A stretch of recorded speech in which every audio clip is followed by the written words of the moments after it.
നമ്മളെപ്പോഴും സംസാരിക്കുമ്പോൾ പറയാറുള്ള കാര്യമാണ്. നമ്മളൊക്കെ മരണപ്പെട്ടാൽ ആരറിയാൻ? കുടുംബക്കാർ ഒരു മാസം കരയുമായിരിക്കും, അല്ലെങ്കിൽ ഒരു മാസം ഓർക്കുമായിരിക്കും.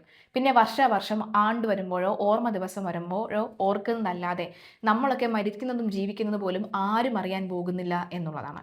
എന്നാൽ അങ്ങനെയല്ല.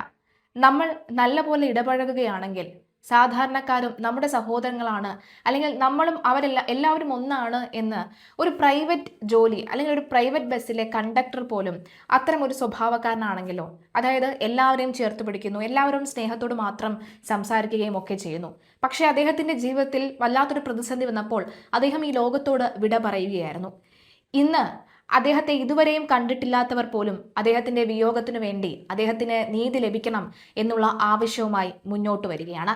പറഞ്ഞു വരുന്നത് മറ്റാരുടെയും കഥയല്ല. കുമളിയിലെ സ്വകാര്യ ബസ് കണ്ടക്ടറായ രജീഷിന്റെ അപ്രതീക്ഷിത വിയോഗം കഴിഞ്ഞ കുറച്ച് ദിവസങ്ങളായി ഉറ്റ സുഹൃത്തുക്കളും അറിയുന്നവരും, അല്ലെങ്കിൽ ഈ മനുഷ്യനെ ഇതുവരെയും കണ്ടിട്ടില്ലാത്തവർ പോലും അദ്ദേഹത്തിന് നീതി ലഭിക്കണമെന്ന് ആവശ്യപ്പെട്ട് മുന്നോട്ട് വരികയാണ്. ജീവിതത്തിലെ വലിയ പ്രതിസന്ധികളോട് പുഞ്ചിരിയോടെ പോരാടിയ ഒരു സാധാരണക്കാരനെ നൊമ്പരമുണർത്തുന്ന വിയോഗ വാർത്ത ഉൾക്കൊള്ളാൻ സുഹൃത്തുക്കൾക്കും ബന്ധുക്കൾക്കും ഇതുവരെ സാധിച്ചിട്ടില്ല. ഒരാഴ്ച മുൻപ് വിഷം കഴിച്ച് ജീവനൊടുക്കാൻ ശ്രമിച്ച രജീഷ് കോട്ടയം മെഡിക്കൽ കോളേജ് ആശുപത്രിയിൽ ചികിത്സയിലിരിക്കുകയായിരുന്നു. ചികിത്സയിലിരിക്കവേ തന്നെയാണ് കഴിഞ്ഞ ബുധനാഴ്ച അദ്ദേഹം മരണത്തിന് കീഴടങ്ങിയത്. കോഴിമലയിൽ പ്രായമായ മാതാപിതാക്കൾക്കും താൻ ജീവന് തുല്യം സ്നേഹിച്ച മകനുമൊപ്പമായിരുന്നു രജീഷിന്റെ താമസം. കുടുംബജീവിതത്തിൽ ഉണ്ടായ അപ്രതീക്ഷിത തളർച്ചകളും മാനസിക വിഷമങ്ങളുമാണ് രജീഷിനെ ഇത്തരമൊരു കടുംകൈ ചെയ്യാൻ പ്രേരിപ്പിച്ചതെന്നാണ് ലഭ്യമാകുന്ന വിവരങ്ങൾ. 6 വർഷം മുൻപ് സാമ്പത്തിക ഭദ്രത ലക്ഷ്യമിട്ട് ഭാര്യ ജോലിക്കായി ഷാർജയിലേക്ക് പോയതോടുകൂടിയാണ് രജീഷിന്റെ കുടുംബജീവിതത്തിൽ പ്രശ്നങ്ങൾ ഉടലെടുക്കാൻ തുടങ്ങിയത്. അവിടെ എത്തിയ ഭാര്യ പിന്നീട് മറ്റൊരാളുമായി ബന്ധത്തിലാവുകയും തുടർന്ന് രജീഷുമായുള്ള ദാമ്പത്യ ബന്ധം പൂർണ്ണമായി ഉപേക്ഷിക്കുകയുമായിരുന്നു.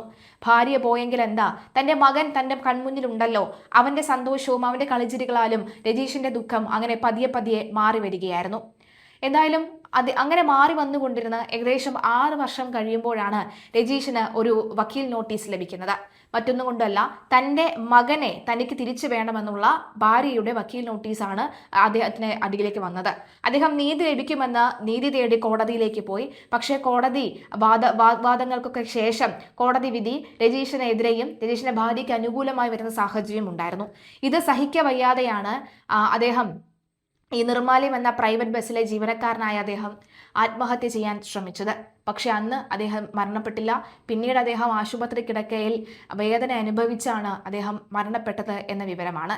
എന്തിനാണ് ചേട്ടാ നിങ്ങൾ ഇങ്ങനെ പെട്ടെന്ന് നമ്മളെല്ലാം വിട്ടുപോയത് എന്ന് അദ്ദേഹത്തിനോട് ചോദിക്കുന്നത്, അദ്ദേഹം ജോലി ചെയ്തിരുന്ന ആ ബസ്സിലെ നിരന്തരം വരുന്ന യാത്രക്കാരാണ്.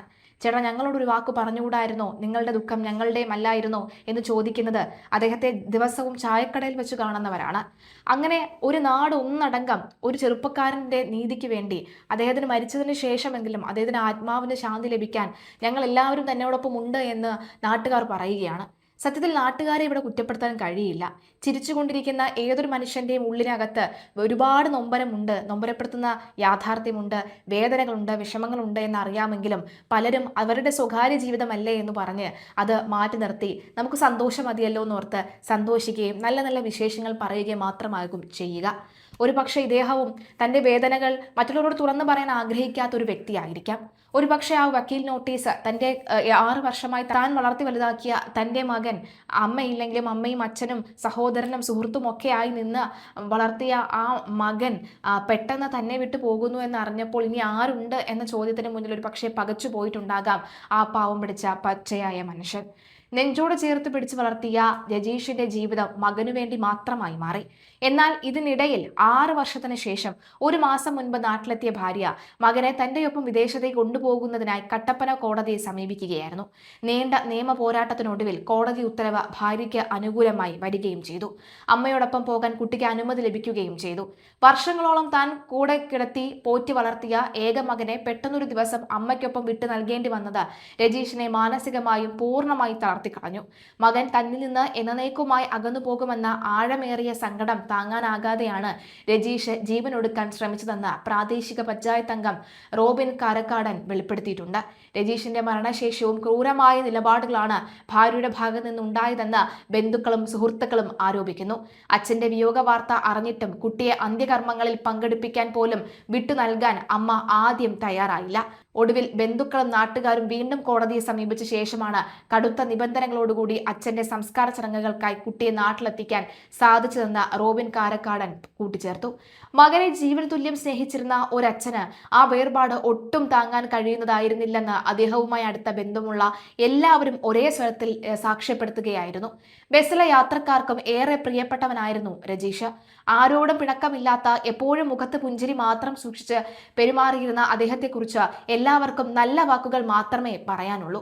ബസ് കണ്ടക്ടറായി ജോലി ചെയ്യുന്നതിനിടയിൽ യാത്രക്കാരോട് വളരെ സ്നേഹത്തോടെയും കൗതുകത്തോടെയും ഇടപഴകുന്ന രജീഷിന്റെ ദൃശ്യങ്ങളും ചിത്രങ്ങളും സുഹൃത്തുക്കൾ പങ്കുവച്ച ഓർമ്മക്കുറിപ്പുകളും ഇപ്പോൾ സോഷ്യൽ മീഡിയയിൽ നോവായി പടരുകയാണ്. സ്നേഹിച്ചവർ കൈവിട്ടും മകന് വേണ്ടി മാത്രം ജീവിച്ച ഒരു നല്ല അച്ഛനെയും മികച്ചൊരു സുഹൃത്തിനെയും ഓർമ്മകൾക്ക് മുന്നിൽ പ്രണാമം അർപ്പിക്കുകയാണ് സൈബർ ലോകം. സൈബർ ലോകം ഇത് ഏറ്റെടുത്തിരിക്കുകയാണ്. പല കൂട്ടായ്മയും അദ്ദേഹത്തിന് നീതി ലഭിക്കണം, ഈ പറയുന്ന നീതിപീഠത്തിന് മുന്നിൽ തനിക്ക് നീതി ലഭിക്കുമെന്ന് കരുതി, പക്ഷെ കിട്ടിയില്ല.